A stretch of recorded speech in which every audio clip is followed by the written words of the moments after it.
तो finally Nikon ने release कर दिया है उनका flagship new mirrorless camera the Nikon Z9 and honestly I am very very happy and excited about this camera.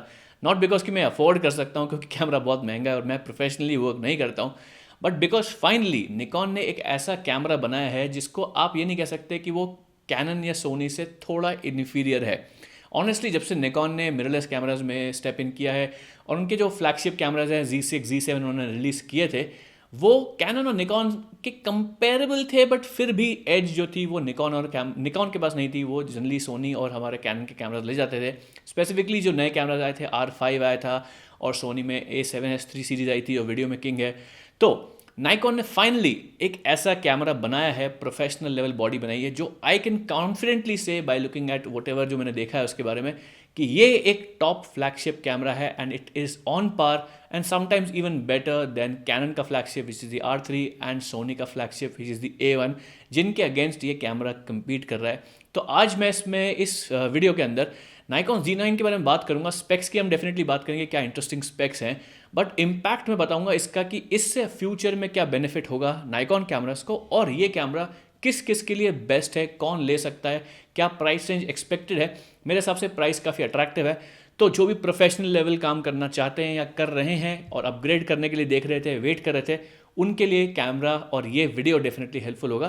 तो video को एंड तक देखना, बहुत इंटरेस्टिंग स्पेक्स की बात करेंगे और इंटरेस्टिंग कैमरा है और definitely future looks very exciting with this release of a camera. तो नाइकॉन के Z9 की स्पेक्स और दूसरे इंपॉर्टेंट चीज़ों के बारे में बात करने से पहले मैं आई थिंक जो सबसे इंपॉर्टेंट इनोवेशन मेरे हिसाब से इस कैमरा के अंदर है उसकी बात करता हूँ, और वो है कि this is the first and only अभी तक mirrorless camera, dedicated mirrorless camera in the world which does not have a mechanical shutter. जी हाँ, इस कैमरे के अंदर मैकेनिकल शटर है ही नहीं। फॉर एग्जाम्पल, जिनको शटर नहीं पता, आपको यहाँ पे कैमरा में दिखेगा ये शटर। जब भी अपन कैमरा को फोटोज लेते हैं तो there is a physical thing that moves. ये तो DSLR है, इसके अंदर मिरर मूव होता है, लेकिन एक फिजिकल पर्दा लगता है कैमरा स्क्रीन के ऊपर, जैसे ये पिक्चर लेते हैं for example like this.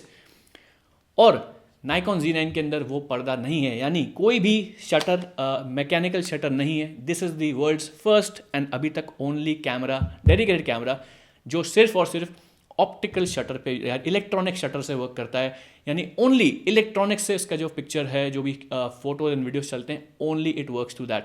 And this is a banger, this is a very very important change in the Z9, because इसका मतलब क्या हुआ कि Z9 और या निकॉन कंपनी ने जो भी इलेक्ट्रॉनिक शटर या ओनली इलेक्ट्रॉनिक शटर के साथ में जो भी इश्यूज होते हैं, rolling shutter, bent lines, distortion, fast read out speeds नहीं होना, वो सबको सॉल्व कर दिया है, which will spark a new revolution और एटलीस्ट एवोल्यूशन इन दी सेंसर डेवलपमेंट वर्ल्ड। तो this is a very important change और ये I think is the key highlight of this camera. तो स्पेक्स मेरे पास कुछ रिटन डाउन है, पहले मैं स्पेक्स को बेसिक रीड आउट करता हूँ, आपको बता देता हूँ क्या क्या स्पेसिफिकेशन है, फिर उसके इंपैक्ट की, उसके यूजफुलनेस की बात करेंगे। और specs definitely is not the end of the world, उससे पूरा कैमरा बनता नहीं है, लेकिन स्पेसिफिकेशन होने से आपको समझ में आता है कि क्या क्या सिचुएशन में आप कैमरा को यूज़ कर सकते हो। तो कैमरा की जो बॉडी है वो फुल प्रो बॉडी है, यानी उसके अंदर बिल्ट इन ग्रिप है, ड्यूअल वर्टिकल मोड भी शूट कर सकते हो आप, हॉरिजॉन्टल भी शूट कर सकते हो, दोनों तरफ आपको बटन्स दिए हैं। 45 मेगापिक्सल का फुल सेंसर इसके अंदर दिया है, बैकलाइट इल्यूमिनेटेड स्टैक सेंसर है, यानी परफॉर्मेंस जो है आपको काफ़ी अच्छा मिलेगा। और जैसे मैंने बता दिया कि इसमें शटर नहीं है, यानी इलेक्ट्रॉनिक शटर ओनली से ये कैमरा शूट करता है, which is an amazing thing. और जो इसके अंदर नया प्रोसेसर डाला है निकॉन ने, Xpeed 7, I think that's the name of the processor, that is I think the highlight of this entire camera, because सारी जो इम्प्रूवमेंट्स हैं इस कैमरा के अंदर वो हैवी प्रोसेसिंग के कारण ही पॉसिबल हो पाती हैं। तो जैसे सेंसर यानी जो हमारा शटर है वो सिर्फ इलेक्ट्रॉनिक है, that means high sensor read out, fast sensor read out वो पॉसिबल है। और जो भी फोटो और वीडियो फीचर्स की हम बात करेंगे वो सब पॉसिबल है because of the processor. This will be the only camera with actual no blackout. Blackout का मतलब आपको शायद नहीं पता होगा। तो जब भी आप फोटो खींचते हो, specially are looking through the view finder, यानी यहाँ से, तो बिकॉज जब शटर डाउन होता है तो आपका जो यहाँ पर जो व्यू फाइंडर होता है उसमें ब्लैकआउट हो जाता है। तो अगर आपको हाई स्पीड फोटोग्राफी करनी है, आप ट्राइंग टू ट्रैक फोकस, तो ब्लैकआउट के कारण you can miss an important moment.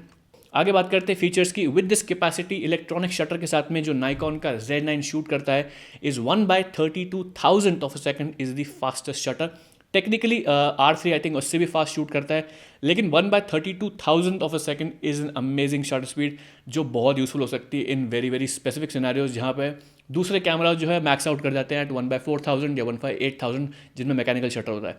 तो बात करते हैं सबसे इंपॉर्टेंट मेरे ख्याल से चेंज के अंदर या इंप्रूवमेंट इन दी Z9, जो मेरे ख्याल से Z9 के बाद भी जो कैमरा जाएंगे उनको भी इम्पैक्ट करेगा, is the auto focus performance. And happy to say कि जितने भी मैंने वीडियोस देखे, जितने रिव्यूज़ देखे, इनफैक्ट इवन मार्केटिंग मटेरियल में जो वीडियोस का डेमोन्स्ट्रेशन है वहाँ पर नाइकॉन Z9 का ऑटो फोकस परफॉर्मेंस और tracking has been phenomenal and amazing. Eye tracking हो, सब्जेक्ट ट्रैकिंग हो, बर्ड ट्रैकिंग हो, एनिमल ट्रैकिंग हो, सब में ही on par with the best of the best, यानी सोनी का A1 एंड कैनन R3। तो I am very happy about that and I say थोड़ा सा बेटर है Z9 का ऑटो फोकस दूसरे कैमरा से, क्योंकि I think Z9 is the only camera जिसके अंदर आपको ऑटो फोकस का मोड चेंज नहीं करना पड़ता है। For example I think A1 के अंदर ऐसा होता है कि अगर आप सपोज आप आई या ह्यूमन फोटोग्राफी कर रहे हो या ह्यूमन्स की फोटोज ले रहे हो तो आपको स्विच करना पड़ता है कि ह्यूमन आई ऑटो फोकस आपको करना है, और आप बर्ड के लोगे तो आपको बर्ड पे स्विच करना पड़ेगा। लेकिन Z9 ये डिसीजन मेकिंग खुद ही कर लेता है, ऑटोमेटिकली डिटेक्ट कर लेता है आपके सब्जेक्ट को एंड उसके हिसाब से ऑटो फोकस ऑटोमेटिकली स्विच हो जाता है, विच is very very useful for lot of scenarios. तो ऑटो फोकस पॉइंट्स की बात करें तो 493 ऑटो फोकस पॉइंट्स है। मैंने पहले भी कहा है सिर्फ पॉइंट से फर्क नहीं पड़ता, टेक्निकली सोनी A7S4 में ज़्यादा S7 सोनी A7 IV में ज़्यादा ऑटो फोकस पॉइंट्स है, लेकिन ऑटो फोकस दोनों कैमरास का बहुत बहुत अच्छा है। तो सिर्फ पॉइंट से फ़र्क नहीं पड़ता, परफॉर्मेंस और पॉइंट्स दोनों को मिला के फ़र्क पड़ता है। बात करें ISO रेंज की तो 64 to 25,600 जो है ISO रेंज है, which is okay, not the best, लेकिन मोस्ट ऑफ द टाइम आपको यूजेबल ISO कितनी रहती है वो है। अगर EVF की बात करें तो 3.69 मिलियन डॉट्स की, 120 FPS की जो है। उसके बाद बात करें हम FPS की, तो FPS में 2-3 अलग अलग टाइप के स्पेक्स हैं, इन एक बहुत माइंड ब्लोइंग स्पेक है। तो टेक्निकली अगर uncompressed raw full sensor readout से खींचते हैं तो 20 फ्रेम्स पर सेकंड 14 बिट कंप्रेस्ड लॉसलेस, यानी इससे फ़र्क नहीं पड़ेगा, आप फोटोज खींच सकते हो। एंड आई थिंक JPG में जाते हो तो आपको 30 फ्रेम्स पर सेकंड तक शूट करने को मिलेगा। लेकिन एक जो माइंड ब्लोइंग स्टैटिस्टिक है जिसका मैंने डेमो देखा तब मुझे लगा कि यार कितना अमेजिंग हो सकता है, कि अगर आप अपना सेंसर पे क्रॉप इन कर लो, यानी अगर आपको 11 मेगापिक्सल की JPG शूट में आप यूज़ कर सकते हो, लेट्स से आप ऐसा इवेंट कर रहे हो जहाँ पर बहुत फास्ट एक्शन है, कोई स्पोर्ट्स है, तो it's okay to have a small resolution image, लेकिन अगर मोमेंट मिस हो जाए तो वो ज़्यादा इंपॉर्टेंट होता है। तो उस केस में आई वुड से यहाँ पर निकॉन ने एक बहुत ही इंप्रेसिव फीट किया है and they have introduced a frame rate of 120 frames पर सेकंड इन फोटोग्राफी। अब technically this is a mind blowing statistic, क्योंकि टेक्निकली बहुत सारे कैमराज 120 FPS वीडियो शूट कर सकते हैं, लेकिन 120 FPS पे फोटोग्राफी करना with good auto focus performance is completely a mind blowing statistic में, और इसका काफ़ी लोगों ने डेमो करके दिखाया है। And with the auto focus performance sports photographers के लिए this is a gold mine, बहुत ही अमेजिंग रहेगा। You will never miss a moment with this high performance in auto focus.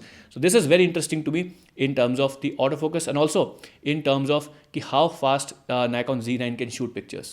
तो फोटोग्राफी में बफर की अगर बात करें तो HEIF जो मॉडर्न कंप्रेस फॉर्मेट है उसके अंदर अराउंड 1000 शॉट्स का बफर है 14 बिट रॉ अगर आप शूट करो तो, which is more than enough. लेकिन मुझे स्टैटिस्टिक्स नहीं मिली अबाउट अनकम्प्रेस्ड रॉ, या अगर आप प्योर रॉ फॉर्मेट में शूट करते हो तो क्या आपको टोटल बफर साइज मिलेगा। तो इसके बारे में मेरा अजम्पशन है अराउंड 800 शॉट्स तो मिल जाना चाहिए। अगर वो है तो then that should be good enough for most scenarios. 800 से 900 अगर आपको बफर मिल जाता है तो दैट इज़ अमेजिंग, अनलेस आप कुछ बहुत बहुत ज़्यादा बर्ड फोटोग्राफी कर रहे हो जो बहुत फास्ट मूविंग बर्ड्स हैं। उसके अगर बात करें वीडियो मोड्स की, तो वीडियो के अंदर अगेन यहाँ पर जो है बहुत बहुत इंटरेस्टिंग नाइकॉन ने क्लेम्स किए हैं, और कुछ जो है वो कैमरे का शिप भी होंगे। तो फर्स्ट ऑफ ऑल 6 स्टॉप्स का आईबिस इस कैमरे के अंदर आएगा। Now 6 stops is pretty good, but इसका परफॉर्मेंस कैसा होगा ये अभी तक मैं चेक नहीं कर पाया। फोटोग्राफी में डेफिनेटली अच्छा है, लेकिन वीडियो के अंदर मुझे कहीं रिपोर्ट्स नहीं मिली, किसी ने अभी तक टेस्ट नहीं किया कि कितना अच्छा परफॉर्म कर रहा है। एक्टिव स्टेबलाइजेशन इसके ऊपर है कि नहीं वो भी कहीं नहीं मिला, लेकिन डेफिनेटली लेंस में अगर आपका VR है या वाइब्रेशन रिडक्शन है तो आप उसको कंबाइन करके और stable photos and videos hopefully ले सकते हो, विच इज़ वेरी गुड। अब बात करते हैं बाकी रेजोल्यूशन एंड फ्रेम रेट्स की। तो यहाँ पर अगेन निकॉन ने हैज़ कैचअप और caught up to Sonys and Canons, and finally उन्होंने इंट्रोड्यूस कर दिया है 10 बिट 422 इंटरनल रिकॉर्डिंग, यानी सारे मोड्स में जो जो रेजोल्यूशन में है सभी के अंदर 10 बिट 422 इंटरनली आप रिकॉर्ड कर पाओगे, यानी बेटर कलर्स, बेटर कंप्रेशन जो है कलर का, तो हाई क्वालिटी वीडियोस आपको मिल जाएंगे। प्लस फ्लैट प्रोफाइल, N-Log और HLG का भी सपोर्ट इसमें मिल जाएगा। तो यानी आपको अगर एक्सट्रीम कलर ग्रेडिंग करनी है, आपको अच्छा डायनेमिक रेंज रिकॉर्ड करनी है, वो भी आप फाइनली निकॉन के अंदर कर सकते हो। तो ये है स्पेक्स की बात करते हैं रेजोल्यूशन फ्रेम रेट। तो finally Nikon has announced that 8K is now available in the Nikon Z9. 8K 30 frames per second तक आप शूट कर सकते हो. Technically this is not the first camera do so. R5 में भी 8K है, जो हमने देखा था कि कितना ओवर हीट होता था. A1 के अंदर भी 8K है, लेकिन यहाँ पर निकॉन ने जो इंप्रेसिव स्टैटिस्टिक बताई हैं कि they have been able to do the heat dissipation in such a way कि Nikon Z9 can record more than 2 hours of 8K 30 frames per second footage, which is pretty amazing कि 8K इतनी छोटी body, technically इससे कुछ बड़ी body है, लेकिन इतने कॉम्पैक्ट कैमरे के अंदर 8K up to 2 hours of recording आप कर सकते हो, which is pretty amazing. And ये सबसे इंप्रेसिव फीचर नहीं है. सबसे इंप्रेसिव फीचर ये है कि जब कैमरा रिलीज हो जाएगा तो निकॉन ने प्रॉमिस किया है कि 2022 के मिड में they will release a firmware update जहाँ पर 8K 60 फ्रेम्स पर सेकेंड तक आप शूट कर पाओगे. एंड उसके अलावा एक और इंटरेस्टिंग चीज़ जो कैमरा के साथ शिप होगी कि आप कैमरा के अंदर इंटरनली ProRes शूट कर सकते हो, जो मैंने कंप्लेन की थी A7 IV में. मैं होप कर रहा था कि कोई ProRes का सपोर्ट आएगा. तो अभी जो आप शूट कर पाओगे ProRes 422 या ProRes HQ इंटरनल शूट कर पाओगे, और फर्मवेयर अपडेट के बाद ProRes RAW भी शूट कर पाओगे internally in this camera, which is pretty amazing. 8K के अलावा डेफिनेटली आप 4K भी शूट कर सकते हो, 30 FPS और 60 FPS भी शूट कर सकते हो. इसके अंदर फुल सेंसर रीड आउट आपको मिलेगा, यानी कंप्लीट आपको फुल सेंसर की विड्थ से रिकॉर्ड होकर मिलेगा.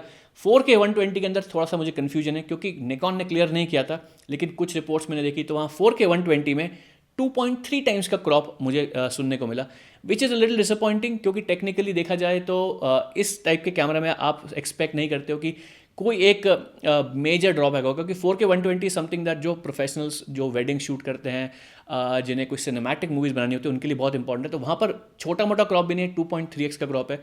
लेकिन ये कंफर्म नहीं है, हो सकता है मैं गलत हूँ. एक बार मैं कंफर्म करूँगा तो मैं कमेंट्स में कहीं छोड़ दूंगा, डिस्क्रिप्शन में छोड़ दूंगा.